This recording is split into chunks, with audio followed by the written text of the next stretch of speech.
otra institución, sino una iglesia. Entonces, en el contexto histórico, la iglesia vio esa gran oportunidad de servir al Señor Jesucristo, de ministrar, y produjo allí un gran despertar espiritual por un tiempo en aquella ciudad de Filadelfia, y se convirtió en un campo misionero para la iglesia. Su ministerio había sido tan próspero que aún los judíos de aquella zona se convertían al Evangelio. Muchos judíos se habían vuelto realmente a Cristo, pero un remanente había quedado haciendo la guerra, digamos, a la iglesia, que son los de las sinagogas de Satanás. Pero el Señor les abrió puertas que nadie podía cerrar. Así que su fidelidad hacia la obra de Dios fue guardada por Dios mismo. Recuerden que Filadelfia significa amor fraternal en una iglesia muy conocida, específicamente porque el Señor le dice que Él la conocía por las excelencias de las obras que ella hacía. Esta iglesia no era una iglesia con muchísimos miembros, no era una iglesia que tenía una membresía muy grande, no era una iglesia que tenía un semejante templo, no era una iglesia que tenía muchos recursos materiales, que era poderosa económicamente, era una iglesia pequeña, era una iglesia que no tenía muchos recursos, pero aún con estos pocos recursos que ellos disponían, se dieron por completo hacia la obra del Señor y el servicio del Evangelio en completa disposición. Y esto es notable en esta iglesia, porque ellos estaban dotados espiritualmente. ¿Por qué? Porque tenían un compromiso con la palabra de Dios, y eso hace la diferencia. El compromiso tiene que ser con la palabra de Dios. El Espíritu Santo va a obrar siempre con la palabra de Dios. ¿Cuál es la espada del Espíritu? La palabra de Dios. Es la única arma en la armadura espiritual que tenemos, defensiva y ofensiva. La palabra de Dios, no hay otra cosa. Entonces, estaban dotados espiritualmente por ese compromiso que habían hecho con el Señor. No era porque ellos eran más fuertes que los otros, o porque ellos eran más sabios que los otros, o porque tenían algún poder humano. Al contrario, el Señor le dice en el verso 8 que tenían poca fuerza. Ellos estaban llenos del poder del Espíritu de Dios para hacer la obra de Dios en completa disposición para el Evangelio del Señor Jesucristo. Pero el Señor tiene que animar a esta iglesia, porque esta iglesia estaba desanimada, y el Señor les anima, el Señor les da un mensaje de esperanza. La referencia a la poca fuerza era para que la iglesia justamente entendiera que Jesús conocía su condición y su necesidad material. Era para que entendieran que aunque estuvieran en esa condición, Dios estaba con ellos, y aparte Dios les estaba bendiciendo, y Dios los estaba afirmando porque ellos habían sido fieles y leales al llamamiento que ellos tenían como iglesia de Dios. Entonces Dios afirma y reconoce que a pesar de que nunca habían negado su nombre ni el Evangelio, Él los iba a sustentar, Él los iba a fortalecer para que hicieran la obra que el Señor les había llamado. Así que nuestra fidelidad y servicio a Dios siempre va a ser recompensada. Si queremos recompensa del Señor, hermanos, tenemos que ser fieles. Por cuanto a lo poco fuiste fiel, sobre mucho te pondré. Dijo el Señor, ¿verdad? Entra al reposo de tu Señor. A veces nos cuesta ser fieles con el Señor. A veces nos desanimamos porque parece que somos poquitos, porque no tenemos recursos, porque vemos a ver si podemos juntar plata para pagar esto, para lo otro, y vivimos medio desinflados. Eso es lo que el enemigo quiere, hermano, hacernos ver con los ojos físicos. Nosotros tenemos que andar por fe, con los ojos del Espíritu, abrir los ojos espirituales, confiar en Dios, confiar en la promesa de Dios. El punto nuestro como iglesia es que tenemos que ser fieles al Evangelio y a la palabra de Dios, fieles a Cristo y a su palabra, y Él garantiza bendecirnos. Él garantiza que esa puerta está abierta para hacer lo que Él nos ha mandado a hacer. Del resto se va a ocupar Él. Nosotros ocupémonos en lo que Él nos ha mandado. Pero rápidamente, hay dos promesas de parte del Señor para los fieles de Filadelfia y para los fieles del Sembrador, y para los fieles de cualquier congregación que esté comprometido con el Señor. Y aunque en el contexto, no solamente hay dos promesas, pero en el contexto del pasaje que leímos, están inmiscuidas 4 promesas más ahí. Pero vamos a ver la primera. Es que la iglesia, la primera promesa que el Señor le da, es que la iglesia va a prevalecer a pesar de la oposición que tiene, del mundo, de las dificultades, en el contexto de aquellos judíos que el Señor les llama sinagoga de Satanás. ¿Por qué? Porque eran opositores al Evangelio, no aportaban nada, al contrario, aquellos que se oponían al mensaje de Cristo, aquellos que aparentaban ser algo que no eran. Oponerse al mensaje y a la iglesia es oponerse a Cristo. Cualquiera que se opone al mensaje de Cristo y a la iglesia se está oponiendo al mismo Cristo. Hoy muchos se oponen al mensaje de nuestro Señor Jesucristo y se oponen al trabajo de la iglesia, hoy más que nunca, en nuestras sociedades perversas y corruptas. Confiesan ser de Dios, muchos de ellos confiesan conocer a Cristo, pero resulta que sus obras testifican todo lo contrario. En vez de mostrar que aman a Cristo, sus obras muestran que son anticristo, por más que digan que conocen a Dios. Eso era lo que hacíamos de la sinagoga de Satanás, pero no se veía ningún fruto de sus vidas. Igual que estos judíos solían hacer. Así hay muchos hoy en nuestros días también, haciendo exactamente lo mismo, que en vez de bendecir la obra de Cristo, están maldiciendo la obra de Cristo. En vez de aportar al Evangelio, están detractando el Evangelio. Y Cristo dijo: el que no está conmigo está en mi contra, y el que conmigo no recoge está desparramando. Pero hay muchos creyentes por ahí, entre comillas, afuera, indomable, que en vez de estar con Cristo está desparramando hace mucho tiempo con Cristo. Estás mal con la iglesia local, con todos sus defectos, estás mal con Cristo. Estás despreciando la iglesia local, estás despreciando a Cristo. Y esto hay que tatuarlo en el corazón y en la conciencia, porque hay multitudes ahí afuera que son cristianos de boca para afuera, pero con los hechos lo niegan. No sienten la necesidad de estar con el pueblo de Dios, no sienten la necesidad de arrepentirse por la dureza de sus corazones, sus conciencias se están cauterizando, en vez de aportar al Evangelio, están siendo de tropiezo al Evangelio, un pésimo testimonio. Bueno, y el Señor no tiene pelos en la lengua, porque nosotros muchas veces balbuceamos con tal de no ofender, porque si no se nos va la gente de la iglesia. Son sinagogas de Satanás. Me imagino el pastor de la iglesia de Filadelfia, después que recibió esa carta, dice: carta del Señor Jesucristo, hermanos, tenemos, su siervo Juan parece que tuvo una visitación y ligamos nosotros carta del Señor. Y estaban todos escuchando, de la sinagoga de Satanás estaban todos sentados delante. Aquellos que son de la sinagoga de Satanás, dice el Señor, y no hay pelos en la lengua para decir las cosas.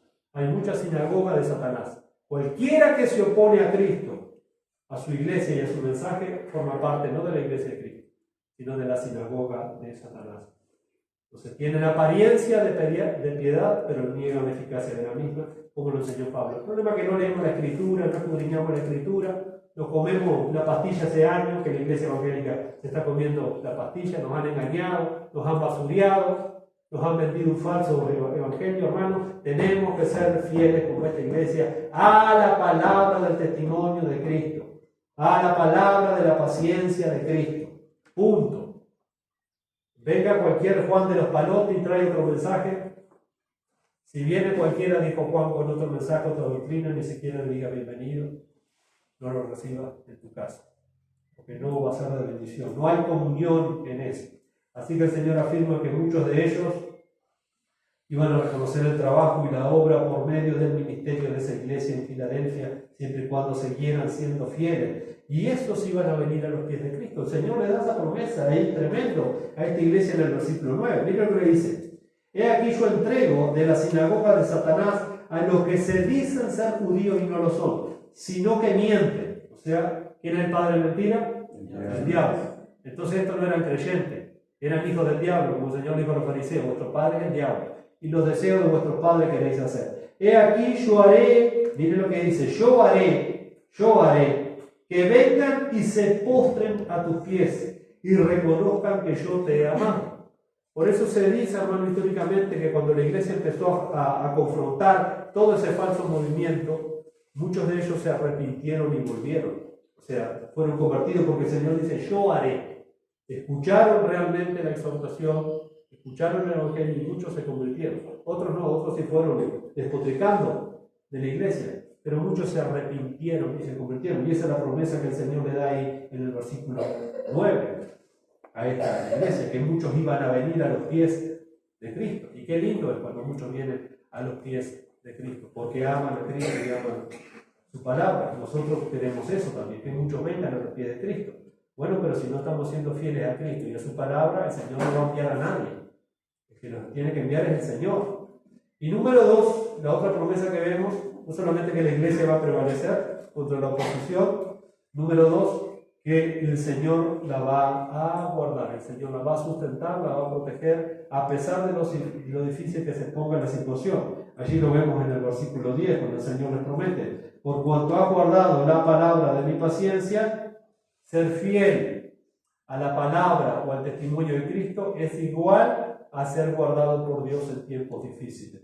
Dice: yo también te guardaré de la hora de la prueba que ha de venir sobre el mundo entero, para probar a los que moran sobre la tierra. Tenemos la promesa aquí de que el Señor va a guardar a los fieles en cualquier circunstancia, en cualquier tribulación. El Señor le dice a los fieles en Filadelfia que habían guardado su palabra, que la habían honrado, que la habían estimado, que la habían proclamado, que la habían adoptado para ellos. Le dice ahí que han cumplido con su palabra, que han prevalecido, que han resistido, se han mantenido firmes, fieles. Por lo tanto, ¿cuál es el resultado de eso? Yo te guardaré. Mire qué promesa, hermano. Qué promesa. Qué lindo sería que pasaran 27 años más. Quizás nosotros no estemos, la mayoría, vaya a saber, pero que esta iglesia todavía sigue. Y el Señor la sigue guardando porque ha tenido un compromiso con la palabra y con Cristo. Es la única manera de perseverar en este mundo impío, caído, hasta que Cristo venga.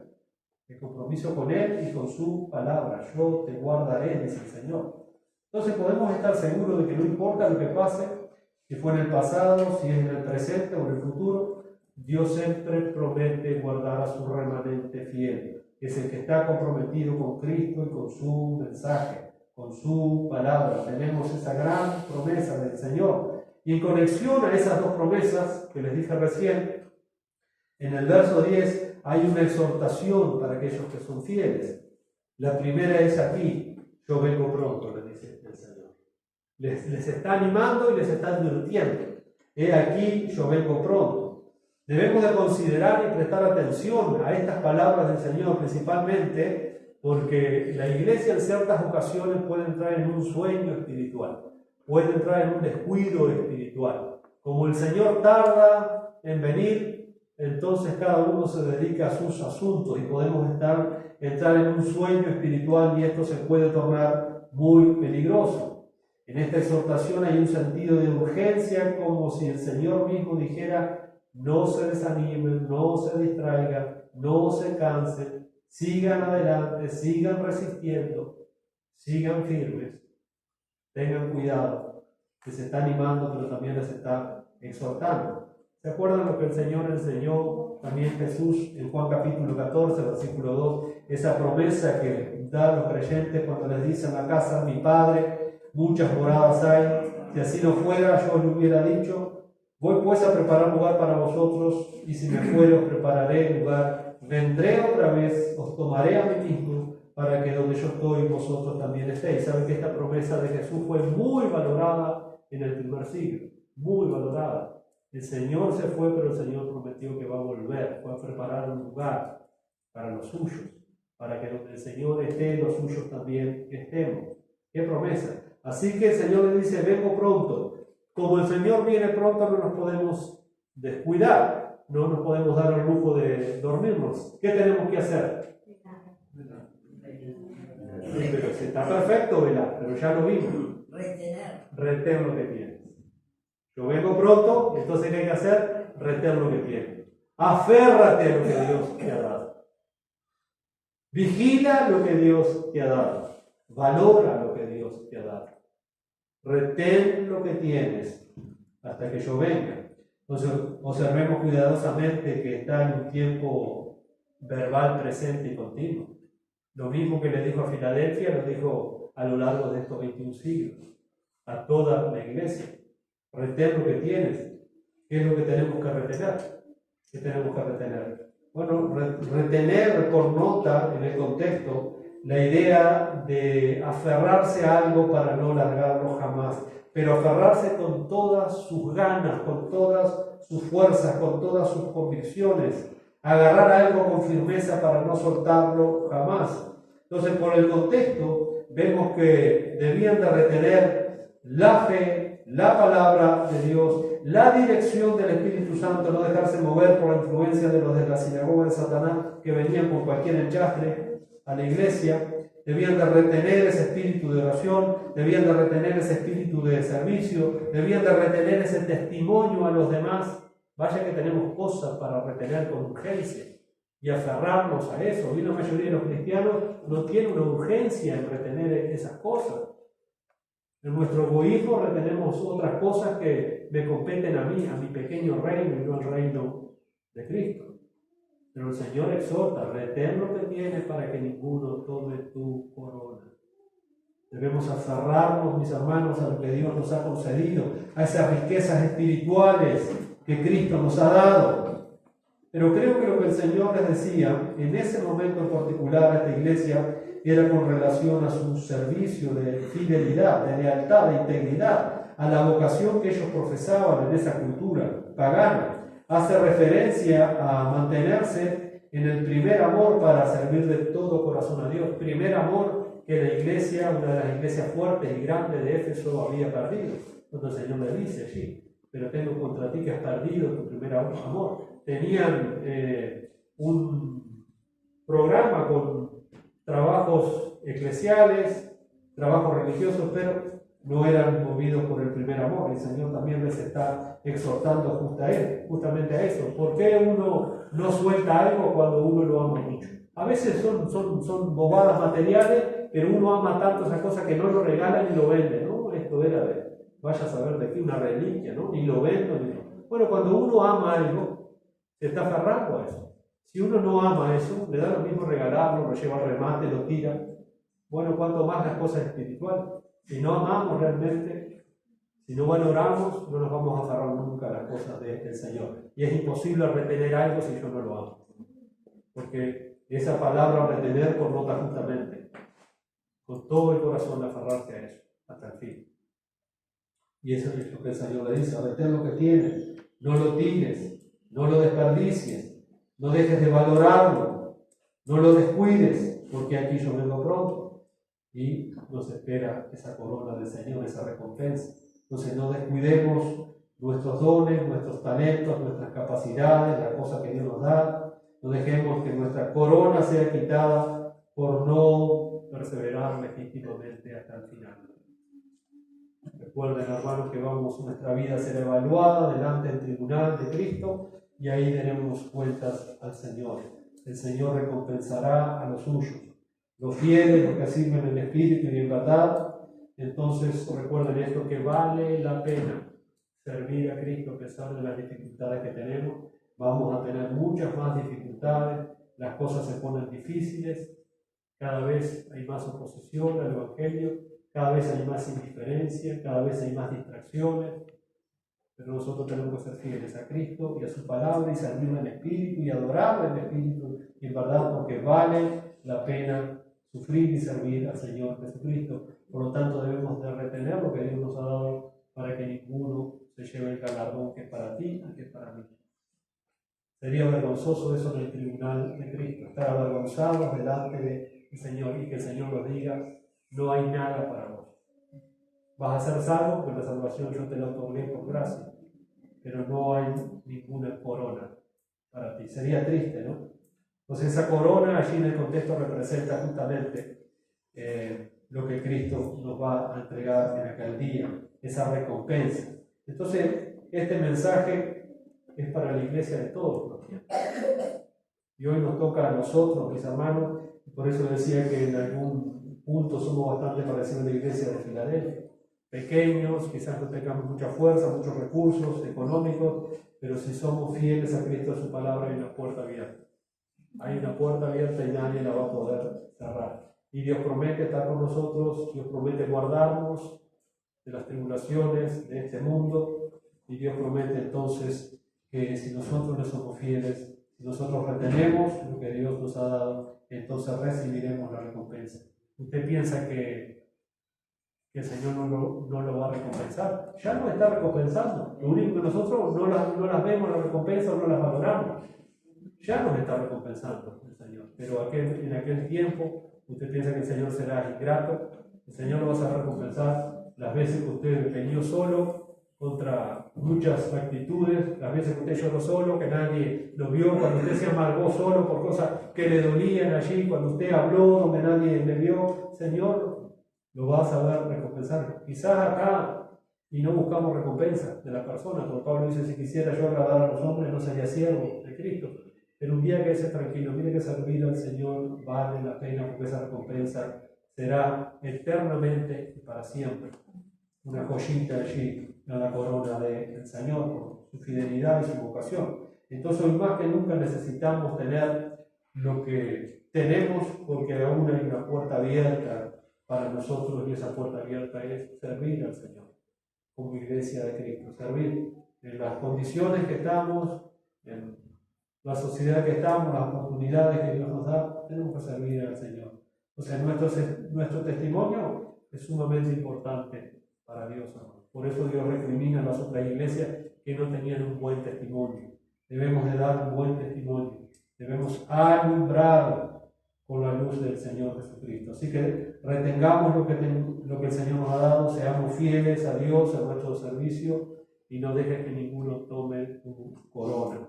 Y como dijo allí el apóstol Pablo, terminando su carta prácticamente a los Corintios, en el capítulo 15, versículo 58, un pasaje muy conocido: así que, hermanos míos amados, estad firmes y constantes, creciendo la obra del Señor siempre. Venimos creciendo la obra del Señor, somos constantes, venimos creciendo. ¿Y para qué, Pablo? Estoy cansado, me tiene harto esto. Miren lo que dice: sabiendo, no ignoremos estas cosas, sabiendo, ¿por qué lo tengo que hacer? Bueno, sabiendo que vuestro trabajo en el Señor no es en vano.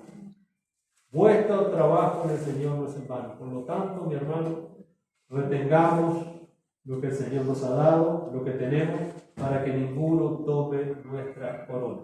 Para eso tenemos que ser fieles a Cristo y a su palabra. Que Dios nos ayude, mis queridos hermanos. Que sigan pasando los años y esta iglesia siga creciendo en ese testimonio de fidelidad a Cristo, a su palabra, y de testimonio de servicio cristiano. De lo contrario, perdemos el tiempo. Padre, te damos gracias por tu palabra en esta hora.